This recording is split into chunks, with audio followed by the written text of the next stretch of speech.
Hi, everyone, and welcome to episode 0 of the PortCharlesPodcast, your podcast about everything General Hospital. I'm your host, Eric, the GH guy. You might be asking, why is this episode 0 and not 1? Well, before I get into the shows about GH, I just wanted to take the time to connect with you all and to let you know a little bit more about my background and what this show is going to be all about. Now, I know what you all must be thinking. A guy doing a podcast about a soap opera? Believe me, I get the strange looks from people when I tell them that GH is my favorite show on television. You know, for those not familiar with the show, they don't realize it's not the same old school, cheesy, overacted soap opera that used to be on in the 60s and 70s and 80s. You know, I would put this show's writing, acting, and directing up against most primetime shows on television. Now, I first got introduced to GH when I was just a kid. I'd come home from school, my mother would have the show on, and I wasn't really into it. I just kind of picked up some things by osmosis from being around it. So, fast forward to my first year in college. You know, I came home one afternoon from classes. I saw it was on, so I thought, you know what? Hey, I'm going to check it out for a few minutes. I'm sure there's nobody on there that I remember or will recognize or anything, but I'll give it a shot and check it out for a few minutes. And the thing was that I instantly remembered Alan and Monica Quartermain. You know, I remember the Quartermain family, and I remembered Luke, Laura, and Lucky Spencer as well. So right off the bat, I still had some connection all these years later. And that gave me enough interest to at least stick with the rest of the episode. You know, not knowing that one day was going to be the spark of my GH addiction. And the day I happened to be watching, it was a Friday in February of 1998. It was the cliffhanger episode where Elizabeth Weber was raped. Now, I didn't know anything about Elizabeth Weber, except for that, well, to be honest, as an 18-year-old college guy, I thought she was really cute. So, you know, anyways, I just had to tune in on Monday to see what happened. I mean, at the end of this episode, she is grabbed from behind and pulled off in behind some bushes or trees or whatever. So it was like, oh my God, I got to tune in on Monday. I got to see what happens to this girl. So it was Elizabeth that got me into the show, that kind of launched everything. But it would be a different character that would actually get me and keep me hooked. And that character was Jason Morgan.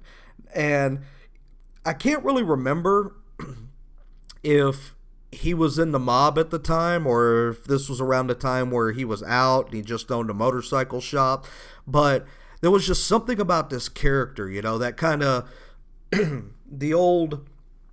the kind of the Gary Cooper, the strong silent type. For anybody who's ever watched The Sopranos, who's ever heard Tony Soprano refer to Gary Cooper, you know, he admired the strong silent type, and that was kind of what Jason was, and that kind of a character kind of appealed to me. Now, I did find his relationship with Robin to be extremely boring. I found Robin to be very holier than thou, very judgmental, and just really kind of lacking anything that was drawing me to that character.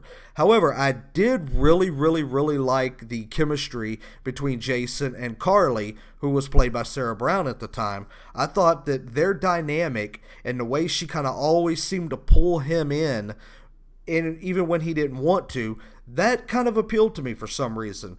So I've been a fan of this show for over 19 years now. Next February will mark my 20th anniversary, so I guess I came along right after Elizabeth because Rebecca Hurst is just celebrating her 20th anniversary on the show, which congratulations to Rebecca, by the way. That's extremely difficult to do, especially in a genre like soap operas where the turnover is you know, so frequent among actors and stuff. So congratulations to her. But, I've been a fan for over 19 years now, and I think that slightly makes me qualified for this podcast. And, I just hope in time you all will agree and you'll come on board and you'll ride with me through this journey. Now, the Port Charles podcast will be about all things General Hospital. I'm either going to do daily or weekly reviews. I haven't really decided. I want to see how my schedule plays out. I would love to do this 5 days a week for you, but if not, this will be at least a once a week podcast where I review everything that's happened.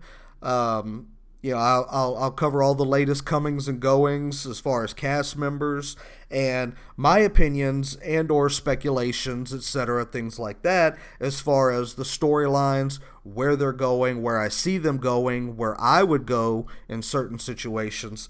So, and in some of my episodes, I will bring up spoilers from time to time, but I will put a disclaimer at the beginning of the show to let everybody know whether there's going to be spoilers in that episode, just out of respect for all of those who wish to live the spoiler-free life, because not everybody wants to know what's going to happen. They want to be surprised. They don't want to go online and they don't read the spoilers and they don't read the news of who's coming in. They want to see these people come in as it happens. Now, I can talk about somebody like a Steve Burton who's coming back to General Hospital because they've already put that on television that he's coming back. So in that instance, that's not really a spoiler. But if I read something where somebody's leaving the show or somebody's coming onto the show, I will put a disclaimer at the beginning of that episode if I talk about that. Like I said, just out of respect for those who don't want to be spoiled on anything. I want to be able to appeal to as many of you GH fans as possible, and I just think it's the respectful thing to do to put that disclaimer. I look forward to connecting with all of you. We are all one big GH family, and I welcome all your feedback, all your comments, all your suggestions. And if you like, you can email me at PortCharlesPodcast@gmail.com. You can also find me on Twitter at TheGHGuy. And I'm contemplating a website, but I really haven't made up my mind yet. I'd like to see kind of how my scheduling works out as far as doing the podcast with the tweeting, the emails and everything else before I really decide. Plus, I think I'll need the right kind of vision as far as where I would want a website to go before I just jump off and invest in that. So I'm thinking about it right now. I'm kind of on the fence. I will let everybody know if I do launch the website, and I will keep everybody posted. Please do me a huge favor. Hit that subscribe button, and if you get time, please write a review about the show. That would mean such a lot to me.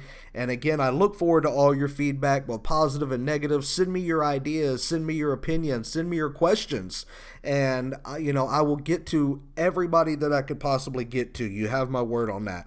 I want to thank you all for listening. This has just been a short little, like I said, an episode 0.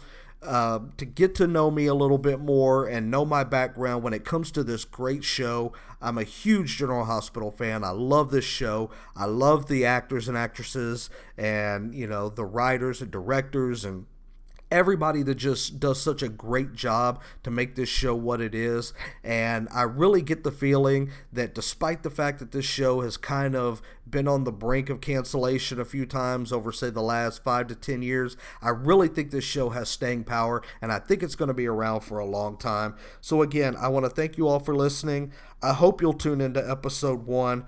I'm the GH Guy, and have a great rest of your day.